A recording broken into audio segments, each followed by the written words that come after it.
हाँ जी। तो ट्रेंड को फॉलो करते हैं। जमाना ट्रेंड का है, जो ट्रेंडिंग है उसको फॉलो करो, डेफिनेटली आप ही फेमस हो जाएंगे।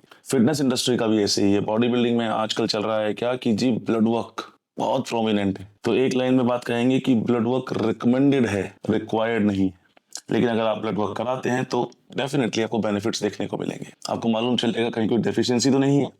आपको मालूम चलेगा कहीं कोई पोटेंशियल हेल्थ इशू तो नहीं खड़ा हो रहा जिसको एड्रेस करने की आवश्यकता है। लेकिन ऐसा नहीं है कि आपको डराया जाए कि ब्लड वर्क नहीं कराया तो आप जनरल फिटनेस को अचीव नहीं कर सकते। एनहांस बॉडी बिल्डर्स की कहानी अलग है।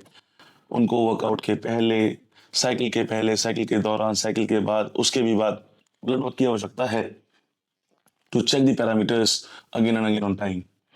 लेकिन अगर आप जनरल फिटनेस की तरफ हैं तो कतई भी ऐसा नहीं है कि ये मैंडेटरी है, रिक्वायर्ड है, रिकमेंडेड है आपके हेल्थ बेनिफिट्स के लिए। चलिए आज बात करते हैं ऐसे ही रिकमेंडेड टेस्ट के बारे में। एक एक करके सबको एक्सप्लेन करने की कोशिश करेंगे और साझा करेंगे कि कहीं आपके गुरुजी आपको डरा तो नहीं रहे। तो पहले बात कर लेते हैं लीवर प्रोफाइल के बारे में। आप कोई भी ब्लड वर्क कराएं, आपके जो भी पैरामीटर्स आ रहे हैं उसको आप ठीक कर सकते हैं, सिर्फ आप अगर अपना लाइफ स्टाइल ठीक कर लें तो। आप अपनी स्लीप, आपकी dietary habits, exercise, body composition को ठीक कर लीजिए। आपका ब्लड वर्क, आपकी ब्लड रिपोर्ट्स देखना अपने आप नॉर्मल आनी शुरू हो जाएंगी 99% केसेस में। तो हम बात करें लीवर प्रोफाइल के बारे में। लीवर एक सबसे ज्यादा इंपॉर्टेंट ऑर्गन है। इसको कह सकते हैं कि केमिस्ट है। बॉडी का मेटाबॉलिज्म, बॉडी की हेल्थ, थायराइड लेवल सब डिपेंड करता है लीवर के एंजाइम्स पे। इसके एंजाइम्स बहुत प्रोमिनेंट है बॉडी के लिए। और आपके क्वेश्चन जब रीड करते हैं SGOT SGPT को, यानी कि AST और ALT को, और देखते हैं कि कुछ राइज दिखाई दे रहा है उसमें, वो आपको वहां से डराना शुरू करते हैं और अपना ज्ञान वाचना शुरू करते हैं कि अरे आपके तो SGOT SGPT लेवल बढ़ रहा है, बड़ा मसला है। तो समझिएगा आप कि अगर आप रेजिस्टेंस ट्रेनिंग करते हैं, रेगुलरली स्ट्रेंथ ट्रेनिंग करते हैं, तो लाजमी है कि AST ALT लेवल बढ़ेंगे। इवन क्रिएटिन काइनेज भी बढ़ेगा।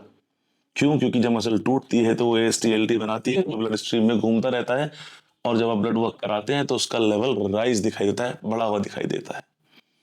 यहाँ पर घबराने की कोई आवश्यकता नहीं है, क्योंकि जो भी ब्लड वर्क है वो इन्फ्लेमेशन के बारे में बताता है, लीवर के फंक्शन के बारे में नहीं बताता। समझने की बात यह है कि मसल ब्रेकडाउन के कारण आपका AST ALT लेवल बढ़ गया है, जो definitely after the course of time जब मसल रिपेयर रिकवर करेगी वो नॉर्मल हो जाएगा। कंसर्न कहाँ आता है? कंसर्न तब आएगा जब आप कोई सप्लीमेंट यूज कर रहे हैं और आप देखते हैं आपका GGT लेवल राइज कर रहा है, तो definitely it's a alarming situation.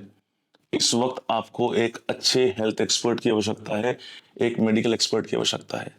उससे एडवाइस लें, अपना प्रोटोकॉल तैयार करवाएं और अकॉर्डिंगली मेडिकल साइंस के माध्यम से उस चीज को फॉलो करें। लेकिन आपको किसी भी अंधभक्तियां पढ़ने की आवश्यकता है नहीं, अगर आपका सिर्फ AST और ALT लेवल राइज कर रहा है, बाकी सब चीजें नॉर्मल है, अंडर कंट्रोल है। आशा करता हूं कि ये वीडियो आपको कुछ ना कुछ इंफॉर्मेशन जरूर देके जा रही होगी कि लीवर फंक्शन रिपोर्ट्स अगर आप पढ़ रहे हैं तो आपको किन पैरामीटर्स का ध्यान रखना है, किन पैरामीटर्स पे आपको फोकस करना है, एड्रेस करना है, और किन को आपको तवज्जो देनी तो है, लेकिन उस प्रकार से नहीं कि आप घबरा जाएं। धन्यवाद। जय हिंद, जय भारत।